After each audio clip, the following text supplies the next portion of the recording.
Get those Afro combs ready, because you're going to go out pimping with Bloodsucka Jones. So Bloodsucka Jones is a 2013 independently produced movie, which is kind of homaging the blaxploitation movies of the 70s with the title character here, Bloodsucka Jones. Now, before I get into this movie, let me prefix this by saying I call this a horror comedy, but there's very little horror in this movie, so it more or less is a kind of straight comedy film. It's got boobs! I don't be expecting any kind of particularly gory effects. There's a couple of sort of gore shit here, but they play for laughs more than anything else. And I also have to say, this is actually going to be one of the kind of the lowest budget movies I've probably ever reviewed on this channel.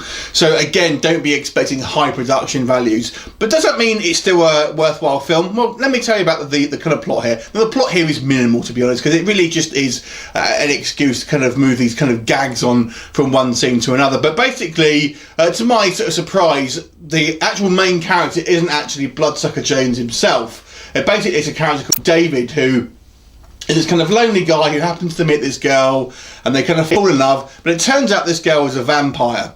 And obviously he's sort of suitably freaked out and goes to sort of this help with this sort of friend who's a kind of vampire hunter, and basically they kind of try to sort of understand what's going on and try and, Tony, I think is the guy's name, and he's trying to help him. And then turns up Bloodsucka Jones, who is some kind of like comics character who sort of turns up sort of about a quarter of the way through the movie and tries to train these guys and help them into defeating these kind of polo shirt wearing vampires. And that's pretty much the plot. So the plot here is kind of minimal.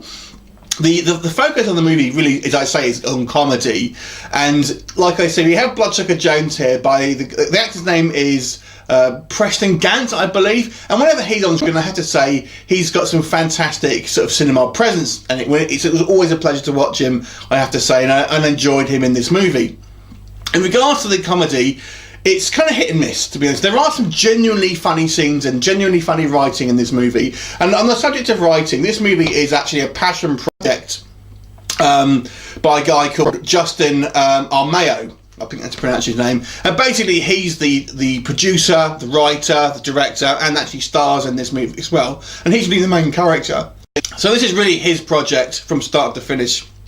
So there are some funny scenes. I particularly like the scene at the beginning of the film where basically there's this guy in a car and he's trying to sort of get into this girl's pants, and she sort of takes her top off and sort of turns into a vampire face and eyes and teeth and everything. But he's so sort of obsessed with looking at her boob. He doesn't really sort of pay attention to the fact that she's got fangs and yellow eyes, which I thought was quite funny. Stuff like that. So there are a few jokes, but a lot of the jokes I would say miss as well. And this is pretty much constant. There's jokes all the way through this movie.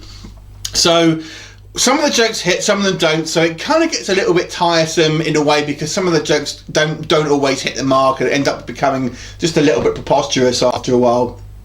So if you kind of like just want to watch a bit of fun, really, just a bit of cheesy goodness, then you may get a kick out of this film. But if you want more of a plot-driven horror comedy, then you may not want to watch this particular movie.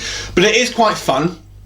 There are some funny moments in it. Like I said, the plot isn't very deep. It's obviously a fairly amateurish movie. So don't be expecting massive production values, but I have to say, considering it's obviously very, very low budget, it's fairly well shot. It does look like it's, fairly professionally made. There are kind of a few effects which are obviously on the kind of the cheaper side here.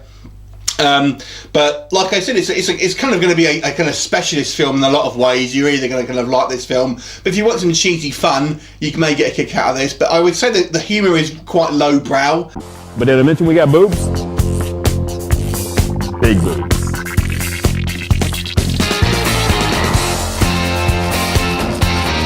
So if you want sort of more sort of intelligent humour, I would say, then you may not like so much of the jokes. But if you just want a kind of bit of, I guess, Three Stooges style comedy, then you may like this movie. So it's worth a kind of look if you want to watch some independent sort of horror comedy here. And it's quite a unique film, I have to say. It does a quite a good job of establishing some sort of fun characters, especially the title character, Bloodsucka Jones, who isn't in the film as much as I thought he was going to be, I have to say. It would be interesting to see more of him, I would say. So overall, I'll give this movie a 5 out of 10.